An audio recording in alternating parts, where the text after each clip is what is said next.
The moment, Daniela Owens crouched beside the barely visible depression in the hard-packed earth outside of Las Animas, Colorado. She knew the elk had passed through no more than 2 hours ago, heading northwest toward the mountain ridges where the aspens turned gold in the September sun of 1877. She ran her fingertips along the edge of the track, feeling the slight crumble of dirt that told her everything she needed to know about weight, direction, and speed. Her dark hair falling forward over her shoulder as she studied the ground with an intensity that made most men uncomfortable. "You are wasting my time, girl," the rancher behind her said, his voice dripping with dismissal. "I hired your father, not some 20-year-old woman playing at being a tracker." Daniela stood slowly, brushing the dust from her worn leather riding skirt, and met his gaze with steady brown eyes that held no apology. "My father has been dead 3 months now, Mr. Henderson. That is his grave you passed on your way into town. If you want those cattle rustlers found, I can track them. If you would rather waste another week waiting for someone with different anatomy to do a worse job, that is your choice to make."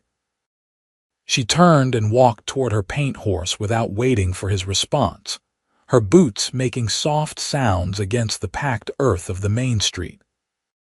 Las Animas was a small town in those days, just a collection of buildings huddled along the Arkansas River where it bent through the high plains, with the Rockies rising purple and magnificent to the west. It was a place where survival mattered more than sentiment, where the nearby Fort Lyon still provided some protection against the conflicts that flared between settlers and the native tribes who had called this land home for generations. "Miss Owens, wait just a moment." The voice came from a different direction, and Daniela turned to see a man stepping down from the covered walkway of the general store. He was tall and lean, with dark hair that touched his collar and eyes the color of the Colorado sky just after dawn. He wore the clothes of a working cowboy, nothing fancy, but his gun belt sat easy on his hips like it belonged there, and he moved with the kind of confident grace that spoke of years in the saddle. "I could not help but overhear. My name is Marcus Calloway. I run cattle up in the high valley north of here, and I have been having some trouble of my own." Daniela studied him for a long moment, taking in the directness of his gaze, the way he addressed her without that particular tone most men used when speaking to women they did not take seriously. "What kind of trouble, Mr. Calloway? 3 mountain lions have been working my herd. I have lost 15 head in the past month, and my men cannot seem to track them worth a damn. The cats are smart, picking off stragglers, always moving, never in the same place twice." He stepped closer, and she caught the scent of leather and sage and honest sweat. "I watched you raid that track just now. Watched Henderson stand there like a fool while you saw things in that dirt he would not notice if they were written in letters a foot high. You could track game better than anyone I have ever seen, and I have been ranching these mountains for 5 years now." Something in her chest tightened at the plain respect in his words, the way he said it like simple fact rather than flattery. "Mountain lions are not like tracking deer or elk, Mr. Calloway. They are cunning and dangerous, and they do not leave trails that anyone but the most experienced tracker can follow. Which is exactly why I need you." He took off his hat, running a hand through his hair in a gesture that seemed more about honesty than nerves. "Work for me and name your price right now. I will pay you whatever you think is fair, and I will pay you in advance if that is what it takes to get you to agree. My ranch cannot survive another month of losses like this, and I am done pretending that pride matters more than results."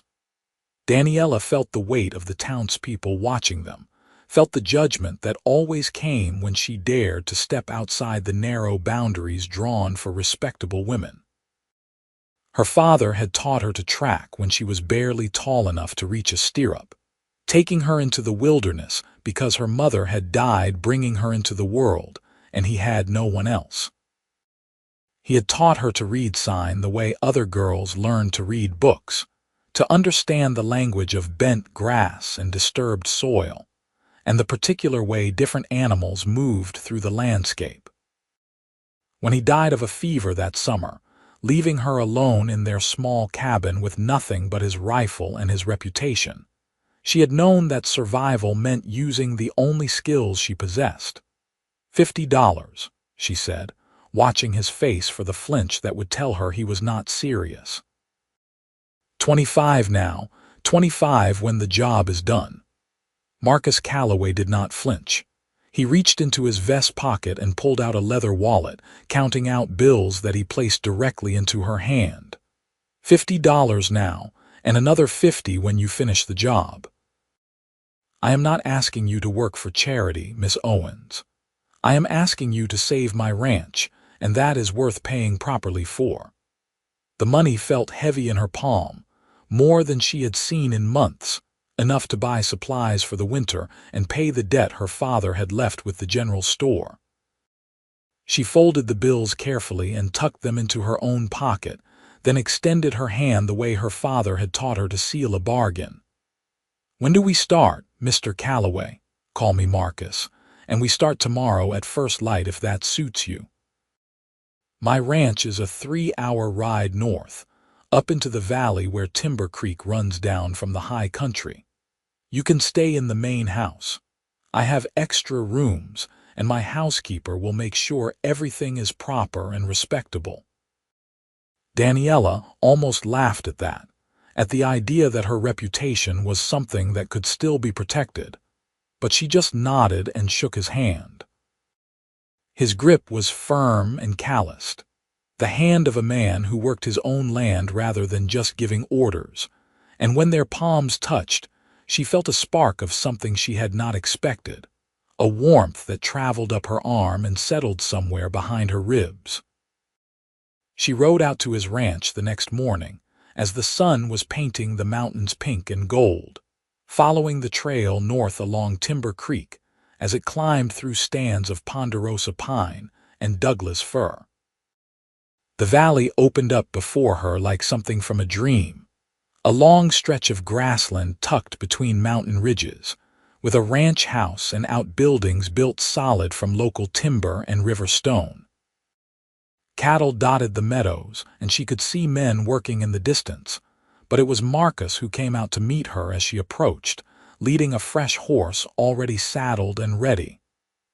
"I thought we would save your horse for the journey home," he said, gesturing to the sturdy bay gelding. "This is Ranger. He is good in rough country and does not spook easy, which matters when you are tracking predators."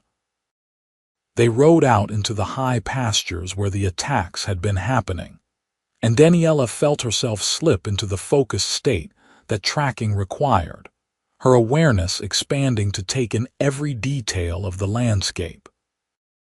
She found the first kill site within an hour, reading the story written in torn earth and scattered bones, and the particular pattern of how the cattle had been brought down. 3 cats, just as Marcus had said, working together in a way that was unusual but not unheard of when prey was plentiful and territory large enough to share. "They are a family group," she said, kneeling beside the tracks she had found in a patch of soft earth near the creek. "A female and 2 nearly grown cubs, probably from last year. See how this print is larger, deeper. That is the mother. These 2 are smaller, lighter. They are hunting together, teaching the young ones how to take down larger prey before they go off on their own." Marcus crouched beside her, studying the tracks with genuine interest. "Can you follow them from here?" "I can try. Mountain lions are careful about their trails, but nothing moves through the world without leaving some trace behind." She stood and began to work her way up the slope, following signs that would have been invisible to most people. A tuft of tawny fur caught on a branch, a stone disturbed from its resting place, the faint scratch marks where claws had gripped for purchase on a steep section of rock. They tracked through the afternoon, moving higher into the mountains where the air grew thin and cold, and Daniela found herself intensely aware of Marcus riding behind her, his presence somehow both comforting and unsettling. He did not question her decisions or suggest alternate routes the way most men would have done. He simply followed, trusting her skill, and that trust felt more intimate than any compliment could have been. As the sun began to sink toward the western peaks, painting the sky in shades of orange and crimson, they found the den. It was tucked into a rocky outcropping halfway up a mountain face, protected by boulders and with a clear view of the approaches. Daniela held up her hand for silence, then pointed, and Marcus moved up beside her to see what she had found. "What do we do now?" he asked quietly. Daniela considered the question, thinking about the lions and their need to survive, thinking about the cattle and Marcus's need to protect his livelihood. "We do not kill them unless we have no other choice. Mountain lions were here long before the cattle came, and they are just doing what their nature tells them to do. But we can make them choose to hunt somewhere else." Over the next 3 days, they worked together to make the valley less appealing to the lion family. They moved the cattle to different pastures, closer to the ranch buildings where human activity would make the lions nervous. They set up noise-makers and spread scent markers that made the boundaries clear. Daniela showed Marcus how to read the signs of lion presence, how to spot the scrapes and tracks that indicated hunting territory. And in return, he taught her about ranching, about the economics of running cattle in this harsh country, and the delicate balance between making a living and respecting the wildness that made the land worth living on. They talked while they rode, long conversations that ranged from practical matters to dreams and memories, and the kinds of truths that people usually kept hidden. Marcus told her about growing up in Missouri, about coming west after the war to find something clean and new, about building his ranch with his own hands and the loneliness of it, despite the beauty. Daniela told him about her father, about learning to track as a child, about the way most people looked at her like she was either a curiosity or a scandal, and how she had learned to stop caring what they thought. "I do not think you are either of those things," Marcus said one evening as they sat by their campfire, the stars wheeling overhead in their ancient patterns. "I think you are someone who knows exactly who she is and refuses to apologize for it. That is rare, Daniela. That is worth more than most people realize." She looked at him across the flames, seeing the honesty in his face, and felt something inside her begin to shift and open like a flower turning toward the sun. "Why did you really hire me, Marcus? You could have kept trying with your own men, could have waited for someone else to come through town. Because I watched you stand up to Henderson, watched you refuse to be dismissed or diminished, and I thought to myself that I wanted that kind of strength on my side." He poked at the fire with a stick, sending sparks spiraling up into the darkness. "And because when you looked at that track, your whole face changed. You became completely present, completely alive, and I have not seen that kind of passion in another person for a very long time. It made me want to know you better." The words hung in the air between them, heavy with meaning, and Daniela felt her heart begin to beat faster. She had never let herself think about love or marriage or any of the things that other women her age took for granted. She had been too busy surviving, too focused on proving that she could make her way in a world that did not want to make room for her.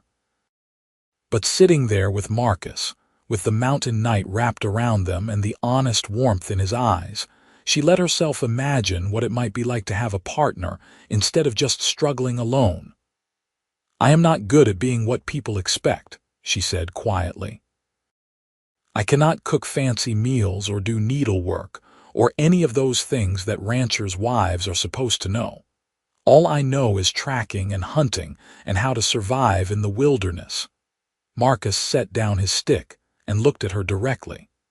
"I am not asking you to be something you are not, Daniela. I am just telling you that I see who you are, and I like what I see very much." They did not touch that night, did not do anything that would compromise the careful propriety they had maintained. But something had been said that could not be unsaid, and Daniela lay awake in her bedroll staring at the stars and thinking about possibilities she had never let herself consider before. On the 5th day, they saw the lions moving out, heading west toward wilder country where the mountains rose higher, and the hunting would be easier without the constant presence of humans. Daniela tracked them for several miles to make sure they were truly leaving, and when she was satisfied, she and Marcus rode back down to the Valley Ranch in the golden light of late afternoon.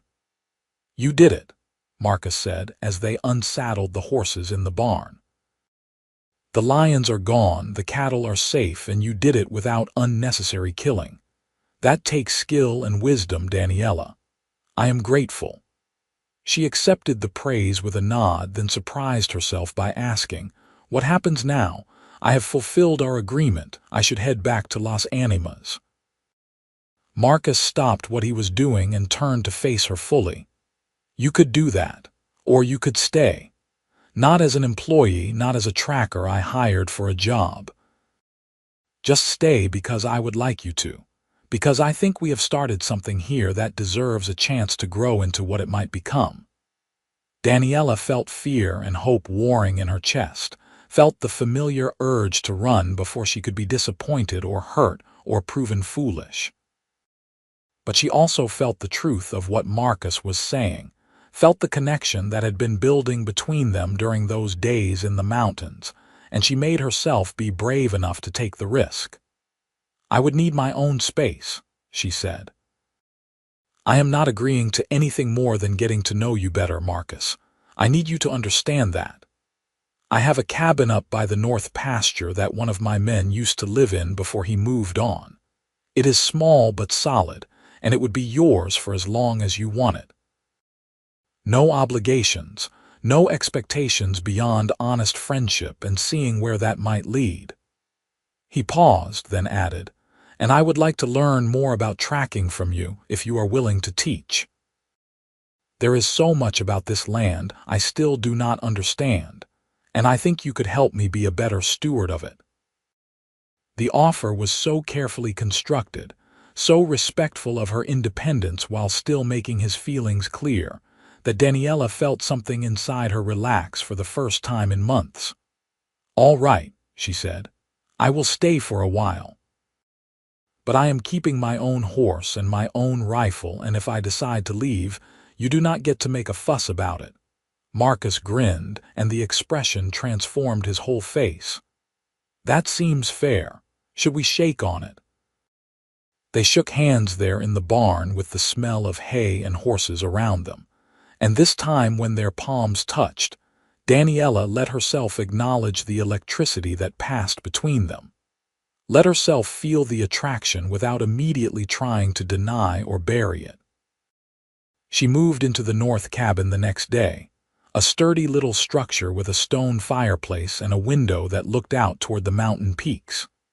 It was sparse but comfortable, and for the first time since her father died, Daniela felt like she had a home rather than just a place to sleep. Marcus helped her move her few belongings, then left her to settle in. Respecting the boundaries she had set over the following weeks, they fell into an easy rhythm. Daniela would spend her mornings hunting or tracking game to supplement the ranch's food supplies, and Marcus often rode with her, learning to read sign and understand the patterns of wildlife movement. In the afternoons, she would help with ranch work, not because it was expected but because she wanted to, discovering that she enjoyed the physical labor of mending fences and moving cattle, and all the 1,000 tasks that went into maintaining a working ranch. They ate dinner together most evenings, taking turns cooking simple meals in the main ranch house, and their conversations grew deeper and more personal as the trust between them built. Marcus told her about his dreams of expanding the ranch, of finding ways to work with the land rather than just exploiting it. And Daniela found herself sharing ideas she had never voiced before about conservation and sustainability, and respecting the natural balance of the wilderness. The first snow came in late October, dusting the peaks white and bringing a sharp bite to the morning air. Daniela was checking her snares in the woods above the ranch when she heard the sound of something large moving through the underbrush. She froze, listening, then slowly reached for the rifle she always carried. The sound came again, closer now, and she recognized it as distinctly wrong, the stumbling gait of an animal in distress. The grizzly bear came into view a moment later, and Daniela's breath caught. It was a young male, perhaps 3 years old, with a nasty wound on its shoulder that was clearly infected. The bear was in pain and confused, dangerous because of its suffering, and she knew that if it stumbled down toward the ranch in this condition, someone would end up hurt or killed. She also knew that the bear was not naturally aggressive, that it was only dangerous because it was wounded and frightened. Moving very slowly, she began to back away, keeping her rifle ready but not raising it to her shoulder. The bear swung its massive head toward her, huffing out a breath that steamed in the cold air, but it did not charge. It just stood there, swaying slightly, and she could see the pain in its eyes. "Easy," she whispered, keeping her voice low and calm. "I am not going to hurt you. Just let me get past, and you can go back to wherever you came from."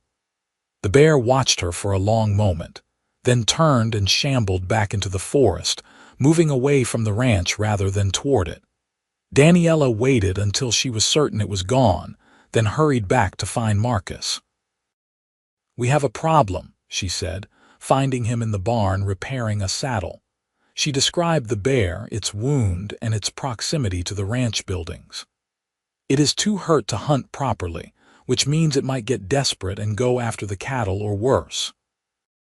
But I do not want to kill it if there is another option." Marcus set down his tools. "What do you suggest?" "There is a man who lives up near the old mining camp on Elk Creek. His name is Thomas Whitehorse, and he is Arapaho. His people used to range all through this country before the treaties pushed them onto reservations. But Thomas never left. He knows more about treating injured animals than anyone I have ever met. If we can get him to help, he might be able to sedate the bear long enough to treat the wound and give it a chance to heal." "Then let us go find him," Marcus said without hesitation. "Get your horse ready while I pack some supplies. If we leave now, we can be there before dark." They rode hard through the afternoon, following Elk Creek up into the high country where the mining camp had been abandoned after the veins played out. Thomas Whitehorse lived in a cabin built partially into the hillside, almost invisible unless you knew where to look. He was a man of perhaps 50 years, with gray beginning to streak his long black hair and eyes that seemed to see more than most people did. "Daniela Owens," he said when he opened his door to their knock. "I heard your father passed. He was a good man who treated this land with respect. What brings you to my home?" She explained about the bear, and Thomas listened without interrupting, his face thoughtful. When she finished, he nodded slowly. "The bear you describe came past here yesterday. I saw the wound. He was probably shot by a hunter who did not bother to track and finish the kill. The bullet is still in his shoulder, and the wound has gone bad. He will die within the week if it is not treated, and he will be dangerous until then." "Can you help him?" Marcus asked. Thomas studied him for a long moment. "You are the rancher from the Timber Creek Valley. I know of you. You do not shoot wolves just for sport, and you left the beaver dams intact even though they flood some of your pasture. Why do you care about one injured bear?" Because everything that lives in these mountains has a right to be here, Marcus said simply. And because I am tired of the assumption that the only way to ranch is to wage war against the wilderness, there has to be a better way. Something shifted in Thomas's expression, a warming that might have been approval or respect. I will help, but we need to move quickly before the bear gets too weak to survive the treatment. I have herbs that can put him to sleep for a short time, but we need to find him first. Daniela nodded. I can track him. He was heading northwest when I saw him, probably looking for a place to den for the winter. If we start from where I encountered him and work from there, I should be able to find his trail even in the fading light. They rode back through the gathering dusk, and Daniela worked by instinct and memory, following the broken branches and disturbed ground that marked the bear's passage. It was full dark by the time she found the shallow cave where the bear had taken refuge, and Thomas prepared his mixture of herbs while Marcus built up a fire to provide light for the work ahead. The treatment took hours, careful and painstaking work as Thomas removed the infected flesh and extracted the bullet, then packed the wound with poultices that would fight the infection.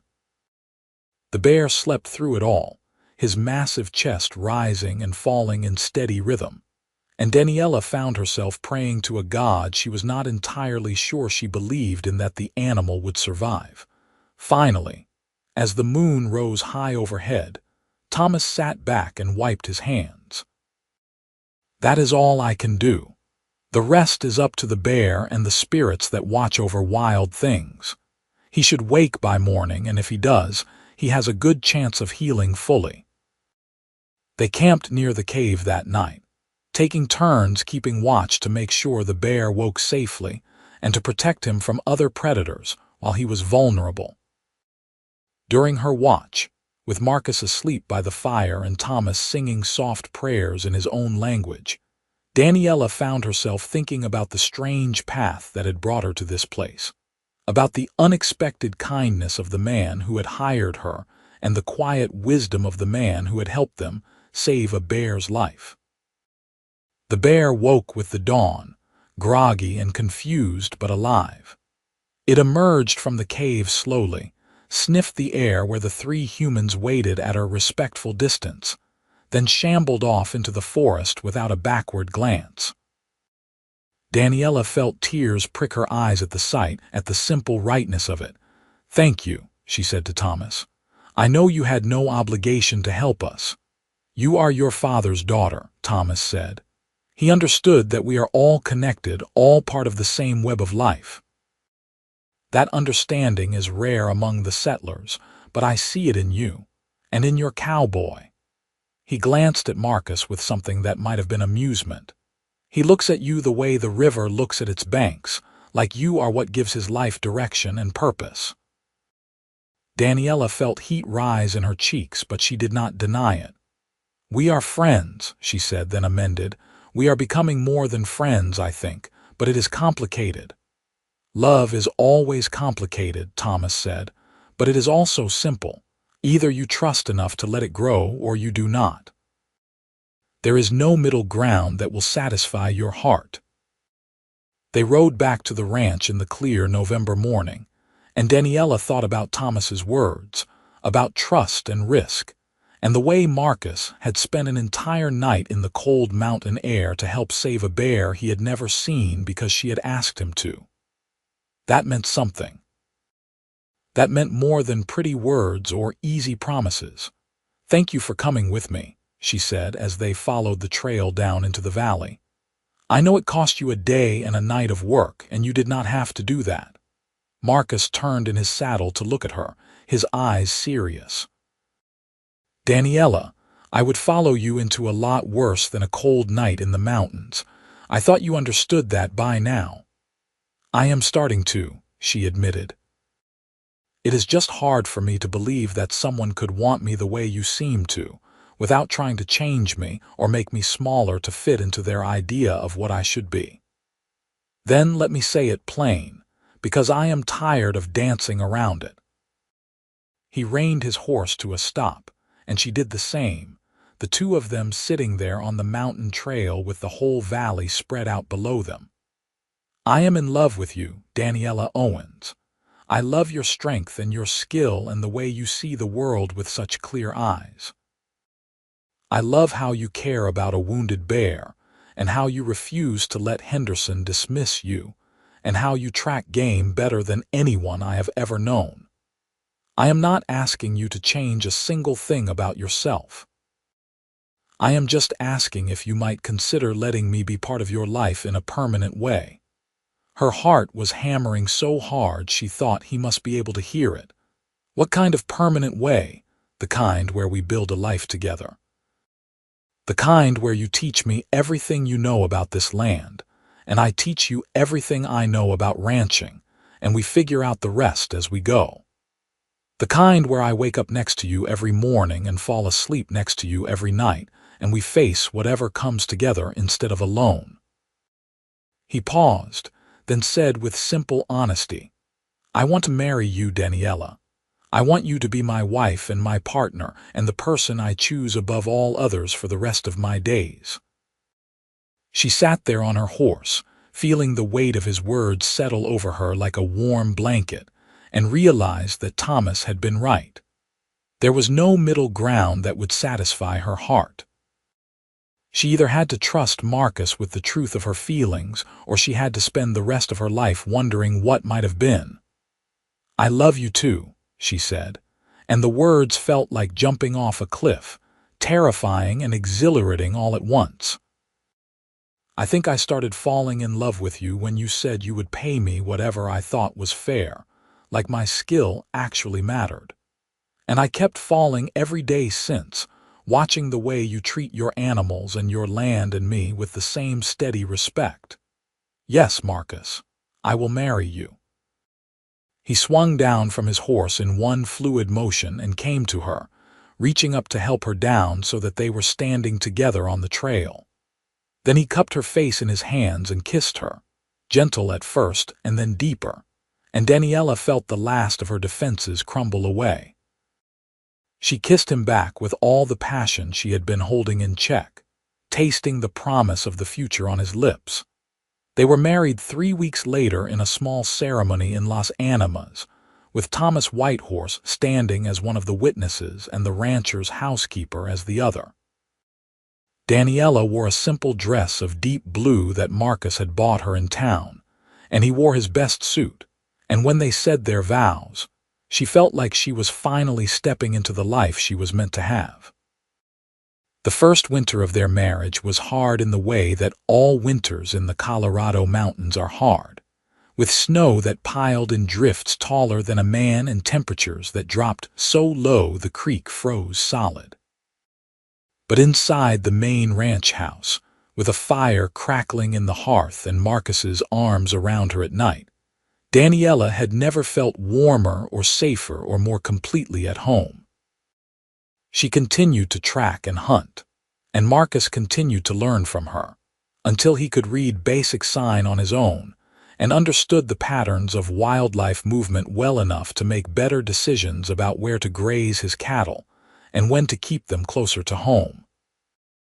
She learned about ranching from him, about breeding cattle for the harsh mountain climate and managing resources through the lean times. And together, they began to transform the ranch into something new, a place where human needs and wild nature existed in closer balance. In the spring, Thomas Whitehorse came down from his mountain cabin and stayed with them for 2 weeks, teaching both Marcus and Daniela about the medicinal plants that grew in the high meadows and the old ways of reading weather and season.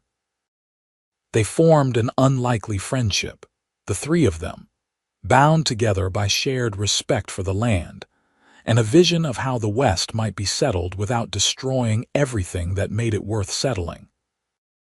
The summer brought more work than Daniela had ever imagined, from dawn until well past dusk most days, but it was satisfying work that left her tired in a good way. She and Marcus moved through their days in comfortable partnership, anticipating each other's needs, finding joy in small moments of connection. They would stop in the middle of a task just to kiss, sudden and sweet, or they would lie in bed at night talking about their dreams for the future, about the children they hoped to have, and the ranch they hoped to build. Daniela discovered she was pregnant in September, almost exactly a year after Marcus had first hired her to track the mountain lions. She told him one evening after dinner, watching his face carefully to see how he would react to the news. His expression went through several changes before settling on pure joy, and he picked her up and spun her around despite her laughing protests that she was not fragile just because she was carrying a baby. "I am going to be a father," he said, setting her down gently and placing one hand on her still flat belly. "We are going to have a child, Daniela. A son or daughter who will grow up knowing both the wildness of these mountains and the security of home." Their son was born the following May of 1879, in the main bedroom of the ranch house with Thomas's wife Sarah attending as midwife. They named him Matthew Owen Calloway, giving him a name that honored both his parents with its initials, and Daniela held him in her arms and marveled at the perfect miracle of his tiny fingers and serious eyes. Marcus was a devoted father from the first moment, learning to change diapers and soothe crying fits with the same patient determination he brought to everything else. He would walk the floors with Matthew at night when the baby could not sleep, singing old songs in his slightly off-key voice, and Daniela would watch them together and feel her heart expand with a love she had not known was possible. As Matthew grew from infant to toddler, Daniela began taking him with her on short tracking expeditions, carrying him in a pack on her back the way native mothers had carried their babies for generations. She would point out tracks and teach him the names of plants and animals, even though he was too young to understand, wanting him to grow up immersed in the natural world the way she had. The ranch prospered under their joint management.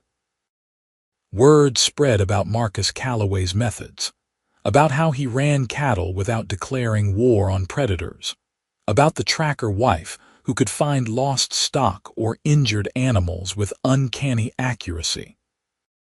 Other ranchers began to consult with them, and Daniela found herself teaching tracking skills to cowboys who had previously dismissed her as a novelty. When Matthew was 3 years old, Daniela became pregnant again, and their daughter arrived in the cold of January 1883. They named her Diana Rose Calloway, and she came into the world with her mother's dark hair and her father's blue eyes and a fierce determination that showed itself from her earliest days. The years that followed were full and rich, marked by the changing seasons and the rhythms of ranch life. Matthew grew tall and serious, with his father's steady temperament and his mother's gift for reading the land. Diana was wild and fearless, always climbing things she should not climb and bringing home injured animals for her mother to heal. They fought and played and learned together, growing up with the mountains as their playground and their parents' love as their foundation. Marcus and Daniela aged together gracefully, their partnership deepening with time into something unshakable. They still took long rides into the high country, just the two of them, tracking game or checking on the distant pastures, or simply spending time alone together away from the demands of ranch and family. On those rides, they would sometimes stop and make love in mountain meadows, finding joy in each other with the same passion they had felt as newlyweds. There were hard times too, seasons when the calves died or the weather turned brutal or illness swept through the valley. They buried friends and faced setbacks and made mistakes that cost them time and money. But they faced everything together, drawing strength from each other and from the life they had built. Thomas Whitehorse became a regular presence at the ranch, teaching the children about native medicine and traditions, helping Marcus and Daniela refine their approach to land management.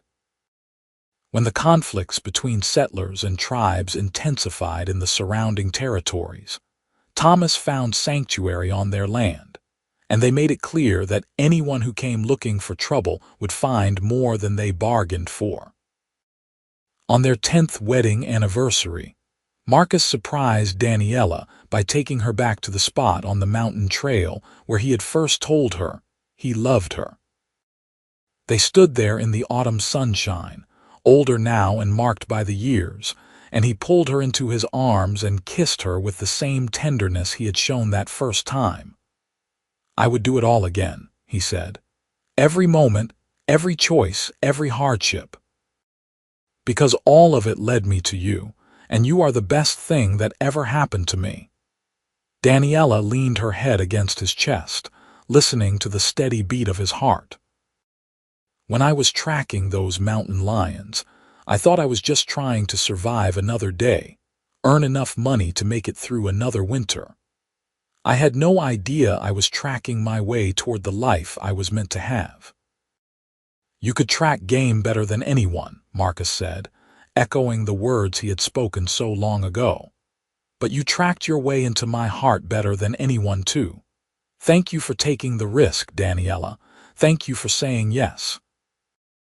They went home to the ranch house as the sun set over the Rockies, painting the sky in shades of gold and crimson and deep purple. Their children ran out to meet them. Matthew, now a gangly boy of 11, and Deanna, a spirited girl of 8, and they all went inside together to the warmth and light and laughter of family dinner. The years continued to pass, bringing changes and challenges, but also deep satisfaction. Matthew grew into a fine young man who combined his parents' skills, able to track and ranch with equal competence. Deanna surprised everyone by developing an interest in veterinary medicine, learning everything she could from Thomas and his wife about healing animals. The ranch expanded gradually, not through conquest but through careful stewardship, becoming known throughout Colorado as an example of how to work with the land rather than against it. When Marcus and Daniela were in their 40s, they took a trip back to Las Animas together, riding through the town that had grown considerably since their first meeting. They visited her father's grave, which Marcus had maintained carefully over the years, and Daniela stood there with her hand in her husband's and told her father about the life she had built, about the family she had raised, about the love she had found when she least expected it. "I think he would be proud of you," Marcus said quietly. "He taught you to survive in the wilderness, but you taught yourself to thrive. That takes a different kind of courage." They returned to the ranch and to their children, and to the endless work that ranching required, but they always made time for each other, for the quiet moments of connection that sustained them through the busy days. They would sit on the porch in the evenings after the work was done, watching the mountains turn purple in the fading light, and Marcus would take Daniela's hand and hold it like it was something precious.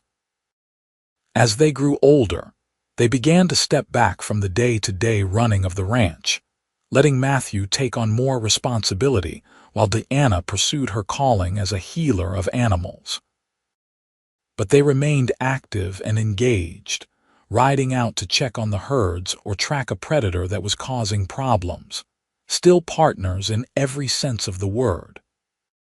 On a summer evening in 1895, when they had been married for 17 years, Marcus and Daniela sat on their porch watching the sunset and talking about their grandchildren. For Matthew had married the previous year and his wife was expecting their first child. The air was warm and sweet with the scent of wildflowers, and the mountains stood eternal against the darkening sky. "Do you ever regret it?" Marcus asked, his voice soft. "Giving up your independence, tying your life to mine and to this ranch?" Daniela turned to look at him, seeing the gray in his hair and the lines around his eyes and the fundamental goodness that had drawn her to him from the very beginning. "I did not give up my independence," she said firmly. "I chose to share it with someone who values it as much as I do." "There is a difference, Marcus. A huge difference." He smiled and pulled her closer, and they sat together as the stars began to appear overhead, the same stars that had witnessed their first confession of love on that mountain trail so many years before.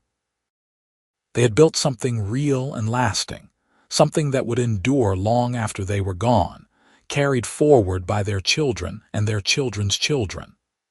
Their grandson was born in the spring of 1896, a healthy boy with his grandmother's dark hair and his grandfather's steady gaze. They named him Daniel Marcus, and when Daniela held him for the first time, she felt the circle complete, felt the continuation of everything she and Marcus had created together. The ranch continued to thrive and grow, becoming a legacy that would last for generations. Other ranchers gradually began to adopt their methods, learning that cooperation with nature was more sustainable than constant conflict. The wildlife in their valley flourished because of the protected spaces they had maintained, and the cattle prospered because they were managed with wisdom and foresight. Marcus and Daniela grew old together gracefully, still riding out into the high country even as their bodies grew stiffer and their pace slowed. They still tracked game together, still made love in the quiet privacy of their bedroom, still talked for hours about everything and nothing.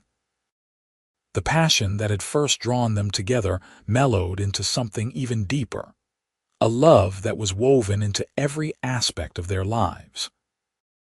When they were in their 60s, sitting together on a spring morning and watching Deanna work with a young horse in the corral, Marcus turned to Daniela and said, "I want you to know that loving you has been the great adventure of my life.